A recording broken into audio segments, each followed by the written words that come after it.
ঝাড়গ্রাম। নমস্কার বন্ধুরা, সমস্ত প্যাকেজিং চলছে, সব কিছু গুছিয়ে নিতে হচ্ছে, বুঝতেই পারছেন। Mobile charger, action camera charger. Bye bye, কাল দেখা হবে। নমস্কার বন্ধুরা, বেরিয়ে পড়েছি। দেখতে পাচ্ছেন আমার পিছনে ডানকুনি টোল। এখন বাজে 9টা। তো আমার এতক্ষণে চলে যাবার কথা ছিল মলগ্রামের কাছাকাছি, মানে বর্ধমানের শেষ। কিন্তু ওয়েদারের জন্য দেখতেই পাচ্ছেন চারিদিকে। আজকে যাবার ছিল শিলিগুড়ি। বুঝতে পারছি না এত শিলিগুড়ি পৌঁছতে পারবো কিনা। তো চলুন দেখা যাক, জার্নি স্টার্ট। তো ফাইনালি আমার solo journey Kolkata to Siliguri start হয়েছে ডানকুনি টোল থেকে। এই সামনে রয়্যাল এনফিল্ড দাদাকে দেখতে পাচ্ছেন এবং আরও একজন আছে, এই যে একজন দাদা। এনারা দুজনে যাচ্ছেন পুরুলিয়া, অর্থাৎ কলকাতা থেকে পুরুলিয়া আর কি। মাঝেই দেখা ডানকুনি টোলেতে। এখন অনেকটা পথ একসাথেই যেতে হবে। ওয়েদারটা দেখতেই পাচ্ছেন চারিদিকে কী অবস্থা, পুরো মেঘলা। এতক্ষণ বৃষ্টি হচ্ছিল, তাই বেরোনোও দেরি হলো আমার। তো দেখতেই পাচ্ছেন খুব সুন্দর হাইওয়ে, অর্থাৎ NH2 Delhi road, Kolkata to Delhi, যেটাকে আমরা দুর্গাপুর এক্সপ্রেসওয়ে বলেও জানি আর কি। তো সামনেই আছে পালশির টোল। এই তো বন্ধুরা, পালশির টোলের কাছাকাছি চলে এসেছি। বেশ ভালোই জ্যাম দেখতে পাচ্ছি। একই বেরিয়েছি, প্রায় 3 থেকে 4 ঘন্টার লেট। তো তার মধ্যে আবার এই জ্যামগুলো রাস্তায় পেলে আজ তো আমার কপালে দুঃখ আছেই আছে। বেশ ভালোই জ্যাম দেখতেই পাচ্ছেন। ও আস্তে আস্তে দেখুন, সামনে লেডিস, অথচ মাথায় কোনো হেলমেটই নেই। এইভাবে যাতায়াত এই টু হুইলার অর্থাৎ বাইকেতে খুবই ঝুঁকিপূর্ণ, এটা বোঝা উচিত আমাদের। কতক্ষণে পালশির টোল ক্রস করতে পারবো দেখি। যত তাড়াতাড়ি সম্ভব এগিয়ে যেতে পারবো ততটাই আমার ভালো। অ্যাম্বুলেন্স বাবা, একটু সাইড। ওই ওই ওই ওই রাস্তা, আহা, হয়ে গেছে। উপর দিয়ে বেরিয়ে যাই, কারণ ভিতরে ঢুকলে, ডান দিক ঢুকলে আর বেরোতে পারবো না। আস্তে ইঞ্জিন ভ্যান, আস্তে।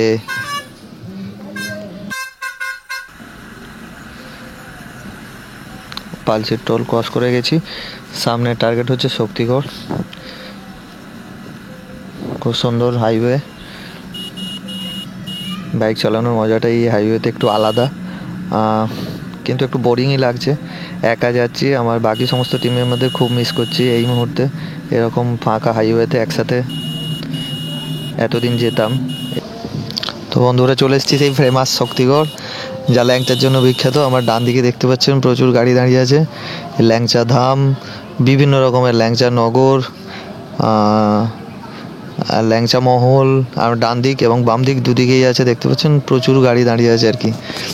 তো বেশ একটা ফেমাস জায়গা। আর সবথেকে বড় কথা হচ্ছে, এই প্রত্যেকটি ল্যাংচা দোকানের কারো না কারো বিখ্যাত ব্যক্তির খুব পছন্দের। যেরকম কোনোটা রঞ্জিত মল্লিক, কোনোটা সুচিত্রা সেন, কোনোটা উত্তম কুমার।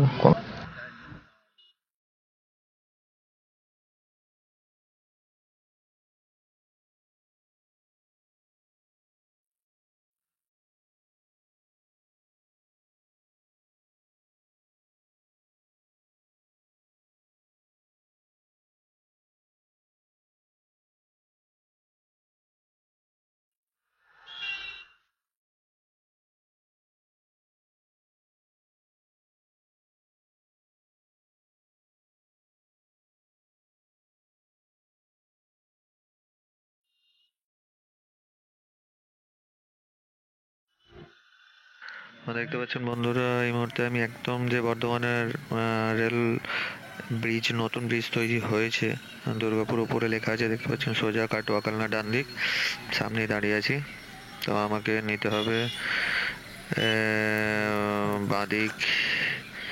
বাঁদিক নিয়ে নিয়েছি। পুরনো রেল ব্রিজের উপর দিয়েই আমাকে যেতে হবে। শুরু হয়েছে পুরনো রেল ব্রিজ। বেশ জ্যাম আছে দেখতেই পাচ্ছেন, লোকাল মানুষজনদের ভিড়। এই জ্যাম এখনও কাটতে কাটতে প্রায় 15 থেকে 20 কিলোমিটার গেলে সমস্ত কিছু লোকাল মানুষজনের ভিড়টা একটু কম হবে আর কি। এইভাবেই আমাকে যেতে হবে ধীরে ধীরে। এই আমার বাঁ দিকটা দেখতে পাচ্ছেন, অনেকটা দ্বিতীয় হুগলি সেতুর আদলেই এই নতুন ব্রিজটা তৈরি হয়েছে আর কি। এই ব্রিজটা তৈরি হওয়ার পর এক প্রস্তর নাটকও হয়েছিল, কারা এটা উদ্বোধন করবে, রেলওয়ে মিনিস্টার না আমাদের রাজ্যের মুখ্যমন্ত্রী আর কি। তো যাই হোক, এই সমস্ত কথা বাদ দিন। সামনে ভিড় এখন, এটাকে আমাকে কেটে সামনে এগিয়ে যেতে হবে যতটা সম্ভব তাড়াতাড়ি।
চলো, খাওয়া শেষ, বাই বাই ধাবা, এবার শুরু। ফার্স্ট টার্গেট ফারাক্কা ক্রস, তারপরে মালদা।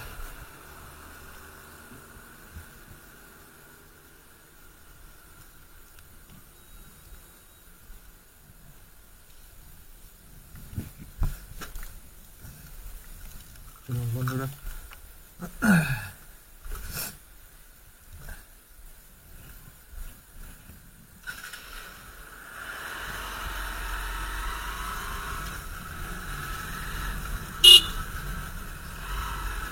একটু লং সাইডে যেতেই হবে, তার কারণ হচ্ছে ভাড়াটা খাওয়ার জন্য আমি ওই সাইড থেকে, ওই পাশ থেকে এই পাশ এসেছিলাম। ওহো,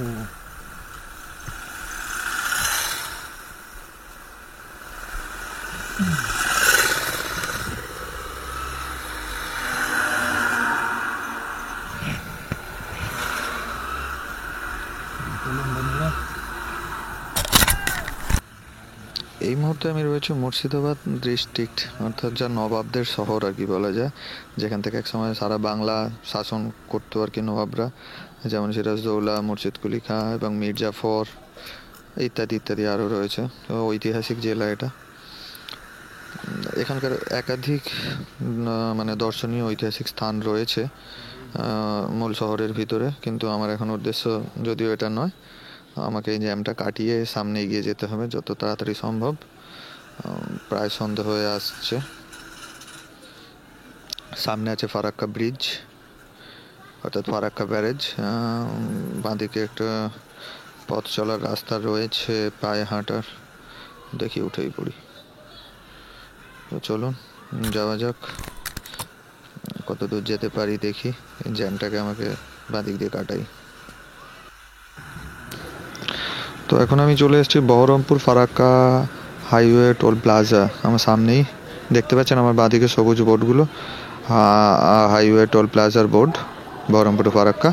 তো এরপরেই আসছে আমার ফারাক্কা ব্যারেজ, অর্থাৎ ফারাক্কাটা ক্রস করলেই আমি মালদা আর কি ঢুকতে পারবো। তো দেখতে থাকুন বন্ধুরা, আর যদি ভালো লাগে আমার চ্যানেলটি, তাহলে অবশ্যই এই চ্যানেলটি সাবস্ক্রাইব করবেন, লাইক কমেন্ট করবেন। বাই বন্ধুরা।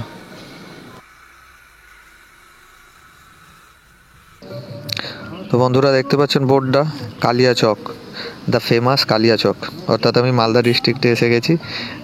আমার পিছনে ছিল ফারাক্কা ব্যারেজ, যেখানে রাস্তা আগে প্রচুর খারাপ ছিল, এখন যথেষ্ট ভালো হয়ে গেছে, কোনো জ্যামই পাইনি, আমাকে দাঁড়াতেও হয়নি। কিন্তু এখন মনে হচ্ছে আমাকে কালিয়াচকে দাঁড়াতেই হবে, একটা জ্যাম তৈরি হয়ে আছে সামনেতে। তো দেখা যাক কত তাড়াতাড়ি কালিয়াচকটাকে আমি ক্রস করতে পারি। তো বন্ধুরা কালিয়াচক ক্রস করে এখন মালদা বাইপাস, এই রাস্তাটা নতুন খুলেছে, আর আমার বাঁদিকে মালদা শহরের দিকে ঢুকে যাচ্ছে। তো বন্ধুরা এখন চলে এসেছি আমি মালদা ডিস্ট্রিক্টেরই গাজল, অর্থাৎ গাজলের টোল প্লাজার সামনেই দেখতে পাচ্ছেন বিভিন্ন রঙিন আলো, অর্থাৎ গাজলের টোল। চায়ের একটু গুরুত্ব আলাদা, তাই জাস্ট গাজল টোলটা ক্রস করেই ভাবলাম একটু দাঁড়াই, একটু চা খেয়ে নিই গরম গরম, না হলে আর হচ্ছে না, খুব ঠান্ডা, যা উপভোগ্য। তো তাই জন্য চা চলছে, চা কিছু করার নেই।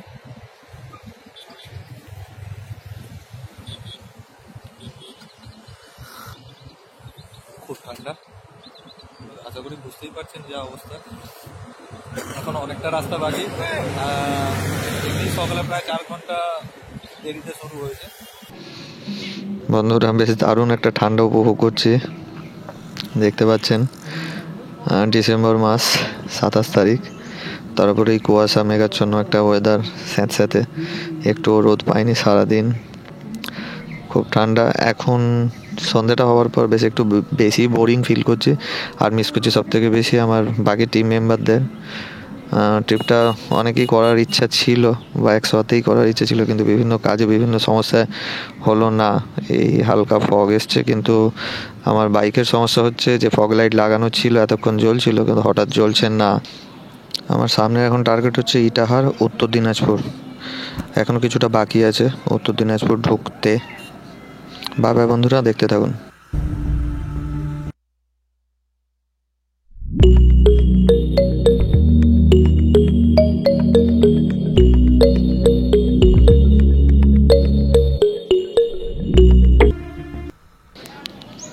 তো এই বোর্ডটা দেখতে পাচ্ছেন, এখন আমি চলে এসেছি ইটাহার, অর্থাৎ উত্তর দিনাজপুর আমি এসে গেছি ইটাহার।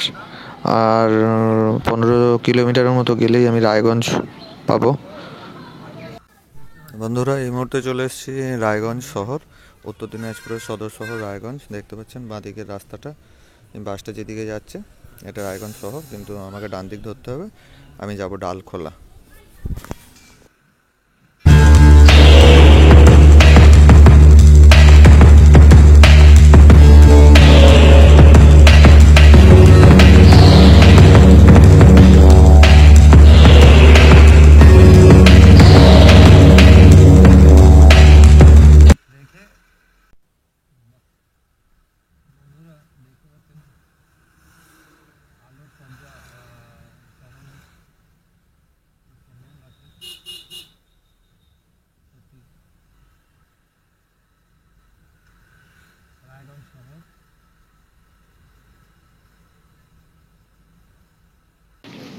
রায়গঞ্জের একটি বিখ্যাত জায়গা হচ্ছে কুলিক পাখিরালয়। আমি জাস্ট কুলিক পাখিরালয়টাকেই আর কি ক্রস করছি। বিভিন্ন রকমের পাখিদের আর কি বাসস্থান। তো তার মাঝেই প্রচুর ফগ, কুয়াশা প্রচুর, কিন্তু এই মুহূর্তে আমার ফগ লাইটটা কাজ করছে না গত প্রায় 2 ঘন্টা ধরে। সামনে রাস্তা দেখতে অসুবিধে হচ্ছে, আপনারা দেখতে পাচ্ছেন বন্ধুরা, বুঝতেও পাচ্ছেন। এই ঠান্ডার মধ্যে এতটা কুয়াশা, গাড়ির স্পিডও যথেষ্ট কম, ধীরে ধীরে যেতে হচ্ছে।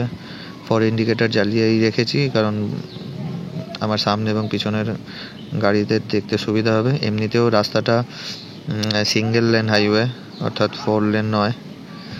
তো সামনে দেখতে পাচ্ছি না বিশেষ কিছুই। কোনো একটা বড় গাড়ি আমার লাগবে, অর্থাৎ যার পিছনে আমি যাবো, এই ফগটা আমি আর এতটা পাবো না। তো দেখতেও পাচ্ছি না কোনো গাড়ি আছে বলে, খুব ধীরে ধীরে আস্তে আস্তে যেতে হচ্ছে। শুধু রোড মার্জিনটাকে ফলো করছি, এছাড়া আর কিছু বুঝতে পারছি না। একটা বড় গাড়ি হলে ভালো হয়। এই সামনে পেয়ে গেছি একটা ট্রাক। এই ট্রাকটার পিছনেতে আমি অনেকক্ষণ থেকে আসছি আর কি। এছাড়া আমার কোনো উপায় নেই এই ফগটাকে কাটতে গেলে, বা ফগটাকে কাটাতে গেলে এই লরিটাই আমার কাছে খুব প্রয়োজনীয়। না হলে এই রাস্তা দিয়ে এই ফগের মধ্যে যেতে পারবো না উইদাউট ফগ লাইট। দেখতে পাচ্ছেন 4 ইন্ডিকেটর সকলেই জেলে চলে যাচ্ছে আর কি। না হলে এটা নিজের সেফটির জন্যই দরকার আর কি 4 ইন্ডিকেটরটা। তো একটু ফগটা হালকা হয়েছে, তো এবার একে ছাড়া যায়। বাই বাই ট্রাক, চললাম, আবার পরে কখনো দেখা হবে। আর একটি ফেমাস জায়গা ডালখোলা। এই ডালখোলাটাকে বাইপাস করার জন্য একটা বেঙ্গল টু বেঙ্গল, অর্থাৎ বোতলবাড়ির মোড় থেকে একটা রাস্তা আছে যেটা গিয়ে ধানতলায় ওঠার, কিন্তু রাত্রে সেটা কোনোভাবেই সেফ নয়, তাই আমাকে বাধ্য হয়ে ডালখোলাতেই আসতে হলো। তো এখন বাজে প্রায় 9টা, রাত 9টা। ডালখোলার জ্যাম শুরু হয়েছে। যাই হোক, ডালখোলা রেল ক্রসিংটা বন্ধুরা আমি পেরিয়ে গেছি,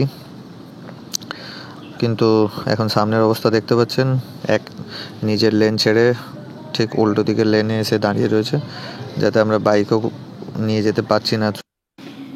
ডালখোলা অর্থাৎ এখান থেকে ইসলামপুর আশিসদার বাড়ি প্রায় 61 কিলোমিটার। তো দেখা যাক কতক্ষণে পৌঁছতে পারি। এখন বাজে 9:30, ইসলামপুর।